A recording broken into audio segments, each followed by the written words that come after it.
Doctor Robledo, ¿cómo le fue en su tierra Ibagué el fin de semana? Buenos días. Buenos días, Juan Pablo. Muy bien. Muchísimas gracias por la hospitalidad. A Olga B, mis saludos, lo que a Carlos Eduardo y a todos a quienes nos están acompañando. Sí, me fue muy bien, muy bien. Estuve muy contento en Ibagué el viernes y el sábado. Y bueno, seguimos en la lucha. ¿Cuál es el balance de estas reuniones en su tierra y lo que va a seguir haciendo por todo el país? Porque hay Robledo para rato, como usted dijo el sábado pasado aquí. Sí, digamos primero esto, porque hay quien me pregunta, bueno, y ahora que no está en el Senado, entonces, ¿qué? Entonces yo he dicho mucho, Juan Pablo, que yo luché 30 años antes de ser senador y después luché 20 años siendo senador y espero luchar siquiera unos 40 o 50 más ya después de no ser senador. La lucha no depende de que uno tenga un cargo o no tenga un cargo, sino son actitudes frente a la vida. Entonces fui a Ibagué a reunirme con mis amigos de Dignidad y con otros sectores, ahora lo comento, en la función en la que estoy recorriendo el país, he viajado, estoy trabajando durísimo. Ustedes vieron que estoy otra vez escribiendo mis artículos semanales para la prensa y trabajando muy duro, y en eso estoy construyendo Dignidad. Estuve en Ibagué, hicimos una reunión pues con la gente más cercana a mí, hicimos también el sábado dos reuniones muy importantes. Una por la mañana en el Círculo de Ibagué, donde estuvo la gente de Dignidad, pero fueron también dirigentes de otros sectores políticos que están interesados en las elecciones del año entrante. Una de las cosas que yo ando haciendo es promoviendo la idea de que hay que hacer la campaña del año entrante y Dignidad va a estar activa en ese asunto, y estoy invitando a que gentes de otros sectores políticos miremos a ver si es posible coincidir para hacer candidaturas unificadas de alcaldías y de gobernaciones, y nos resultó muy bien esa reunión. Ustedes pueden ver las fotos de la reunión del sábado por la mañana en el Círculo, fue muy buena. Y por la tarde nos tomamos un café y conversamos sin afanes con los dirigentes del Tolima, del Nuevo Liberalismo, de Compromiso Ciudadano, de En Marcha y de Dignidad. Conversamos un rato, también pues mirando las cosas hacia el año entrante. No hay decisiones tomadas, pero sí hay, digamos, la decisión gruesa de que vamos a hacer esfuerzos, porque los colombianos entiendan que en política en Colombia no hay dos posiciones, que es lo que se nos ha querido decir. Dos y escoja la una o la otra, no. Aquí hay por lo menos tres, por lo menos, pueden ser más, pero por lo menos tres, y esa tercera pues la estamos construyendo nosotros de esta manera que les cuento. Entonces, bien, excelente el viaje, muy bien. Estuve muy contento en Ibagué. Doctor Robledo, yo me quiero sentar en preguntarle sobre la política minenergética del país. Varias preguntas en una. A ver, hace algunos minutos la representante Olga Beatriz González decía que quizá después de los 100 días de Petro se ven algunos mensajes equivocados de algunos ministros. Yo creo que ella se refería a la ministra de Minas y Energía, entre otras, ¿sí? ¿Usted qué piensas de que la reforma tributaria grave en su gran mayoría, creo que más de la mitad o casi la mitad de la misma, es contra las empresas minero-energéticas de Colombia? ¿Qué piensa de la eliminación del fracking de parte de Ecopetrol? ¿Qué piensa de la posibilidad de que se abra un gasoducto desde Venezuela? ¿Qué piensa del nuevo manejo que debe hacer Ecopetrol y de la transición, y de si eso no es cierto, que la ganadería y otras actividades económicas contaminan menos o más que la actividad petrolera? Pues digamos que en los próximos 45 minutos voy a explicar toda esta serie de preguntas. Juan Pablo, muchísimas gracias por el interés. Me toca aprovecharlo porque con usted es conciso, pero toca lanzárselas así en ráfaga. Dos aspectos. Muchísimas gracias. No, lo digo con todo cariño y toda cordialidad. Sí, pero voy a intentar centrarme en esto. Lo primero es esto. Los disparates que ha expresado la ministra de Minas no son más que la amplificación de lo que dice Gustavo Petro. Esto es bien importante que quede claro. O sea, ella es funcionaria de Gustavo Petro y está cumpliendo las orientaciones que Gustavo Petro le haya dado. Buenas, regulares o malas. Bueno, y las que le ha dado son malísimas. Son malísimas porque la posición de Gustavo Petro antipetrolera es una posición del infantilismo de izquierda. Son de esas cosas que pretenden resolver con magia los asuntos, y resulta que la magia no existe. Y al respecto, entonces, digo dos cosas en las que está garrafalmente equivocado Gustavo Petro. El problema del cambio climático no lo genera Colombia, eso es falso. Sobre eso engañan a la gente, la confunden. Colombia es un país tan atrasado industrialmente que ni CO2 produce, esa es la realidad. Entonces nuestros aportes al calentamiento global son insignificantes y más de la mitad de esos aportes son la deforestación, que no es lo mismo que quemar combustibles fósiles, petróleo, carbono, cosas de esas. O sea, que en ese sentido el desenfoque de Gustavo Petro es total y eso es lo que le ha transmitido a la ministra. Pero además, estrangular la economía petrolera, pues es un disparate absurdo. Es decir, en otro país del mundo no podría estarlo planteando porque la opinión pública no se lo toleraría. El único país del mundo que produce petróleo, en donde el jefe del Estado intenta acabar con el futuro de esa economía diciendo que no se debe buscar más petróleo, se llama Colombia. Y Petro se va a Egipto y no se atrevió a plantearlo allá, se quedó calladito. Si eso es tan maravilloso, ¿por qué no se lo propuso a los demás países que producen petróleo en el mundo? Claro, y no se lo propone porque sabe que se lo rechazan. Ya Lula, el presidente de Brasil, desde antes de ser presidente, cuando Petro se lo propuso, le dijo, no, doctor Petro, ni se le ocurra, es que Brasil se va a meter en un disparate de ese tamaño. Entonces la política petrolera de Petro es desastrosa, pero es que esto no es solo un problema abstracto, es que es con hambre que se pagan estos errores. Cuando la gente se equivoca en la economía de un país y se equivoca de manera garrafal en este asunto, pues esto lo que genera es desempleo, pobreza, miseria, descomposición y corrupción. Y repito, eso no es la ministra, claro, la ministra también, pero eso se llama Gustavo Petro Urrego, que lleva un año, yo esta discusión llevo un año con él, desde que éramos candidatos. Un año diciéndole, no insiste en ese disparate, no insiste en ese disparate, no insiste en ese disparate, pero él insiste tercamente. Ese es, yo diría que el problema minero más grave que tenemos en Colombia, porque claro, hay calentamiento global, hay cambio climático, hay que hacer transición energética, en eso no tenemos discusión. Ahí hay un acuerdo, pero lo que pasa es que si los procesos de cambio no se hacen bien, se vuelven destructivos.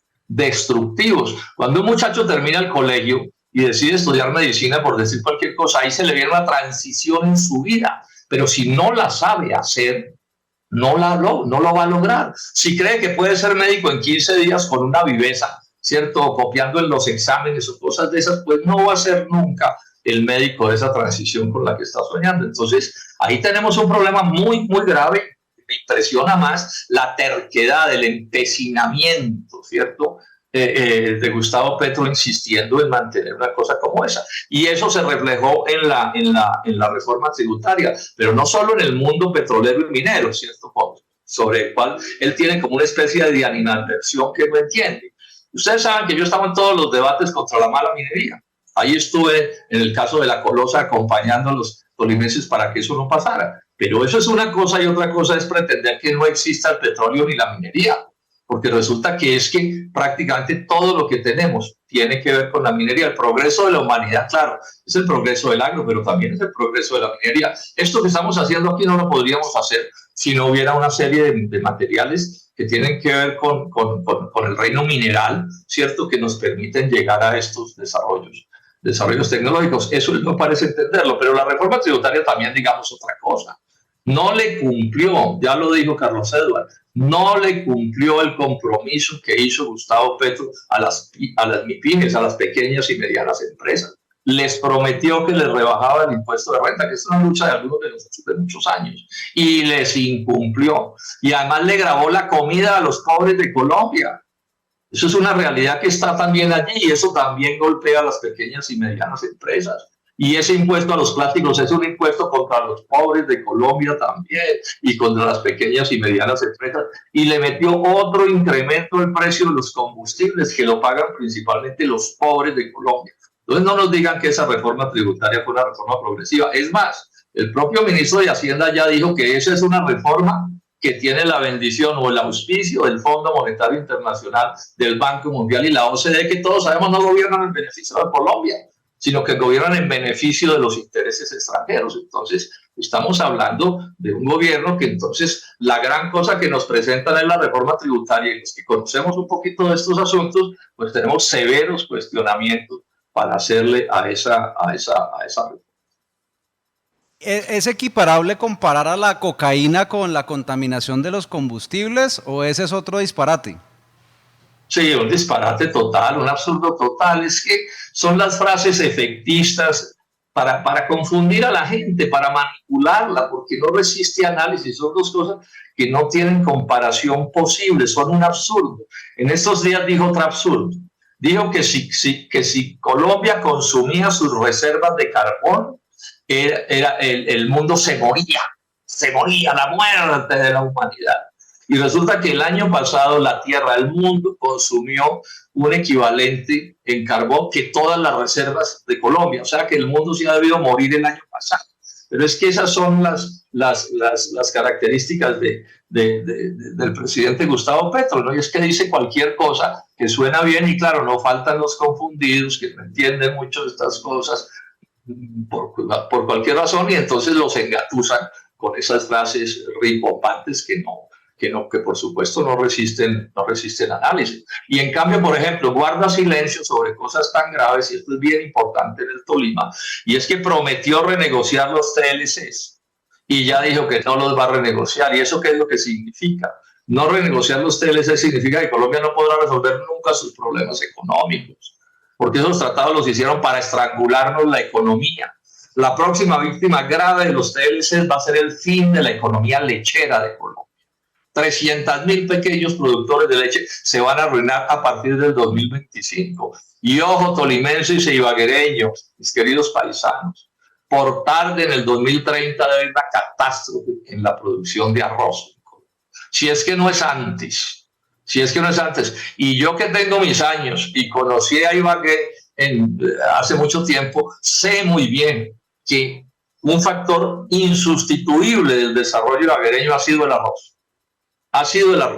Y lo están amenazando y no mueven un dedo para cambiar las cosas y se someten a eso y entonces dicen que es que son el cambio. El que no cambie la economía del país no cambia nada, esos son cuentos. O sea, los colombianos más que asistencialismo, ¿sí? Y politiquería lo que necesitan es poder trabajar, poder producir. Un país que importa 14 millones de toneladas de productos agropecuarios no tiene futuro. Un país al que no lo dejan industrializar no tiene futuro y los TLCs no nos dejan industrializar. Y entonces hablar del cambio y seguir con los TLC, pues no, es por lo menos poco serio, porque además él sabe muy bien de qué le estoy hablando y de qué estamos hablando.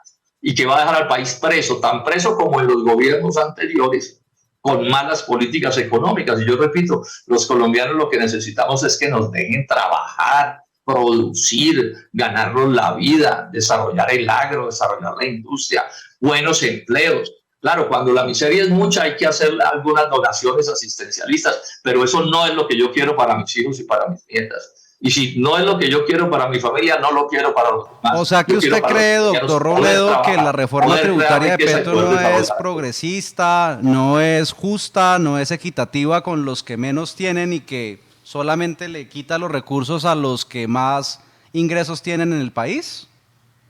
Es que cuando la reforma tributaria se plantea mal, pues le hace daño a Colombia. Por ejemplo, cerca de la mitad de los impuestos de esa reforma tributaria los va a pagar Ecopetrol.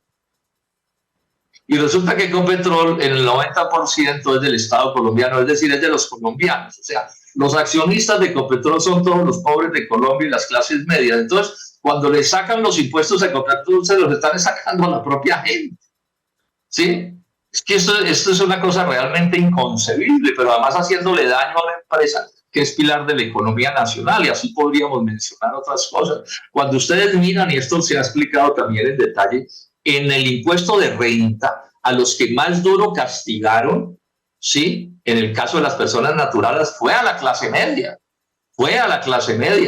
Eso está documentado, no tengo tiempo para entrarle a los detalles de eso, porque el incremento de los impuestos a la clase media fue mucho más duro que el que fue a los verdaderos adinerados de Colombia. A las grandes empresas, a las super recontra grandes empresas no les fue mal en la reforma tributaria.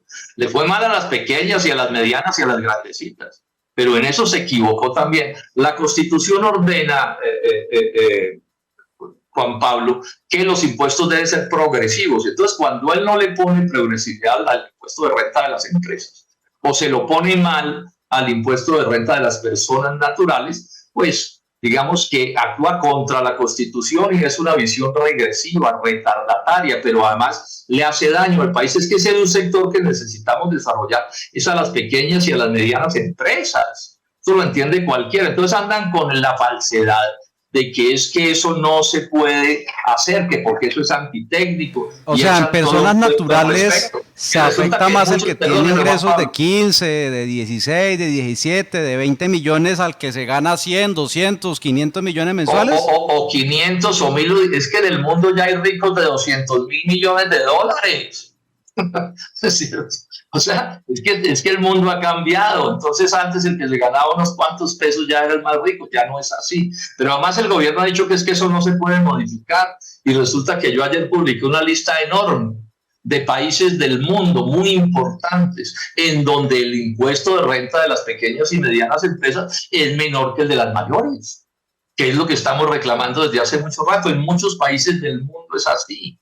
Entonces que no nos vengan a echar cuentos. Ah, bueno, aquí encontré el dato, a ver si sí lo encontré. Mire, les voy a leer países donde el impuesto de renta es menor el de las pequeñas y medianas que el de las grandes, que fue una promesa de Gustavo Petro en la campaña. Es que no puede ser que se consigan los votos con unos cuentos y después gobiernen con otros. Miren, les doy nombres de países: Australia, Brasil, Corea del Sur, Canadá, China, Francia, Sudáfrica e Indonesia, entre otros.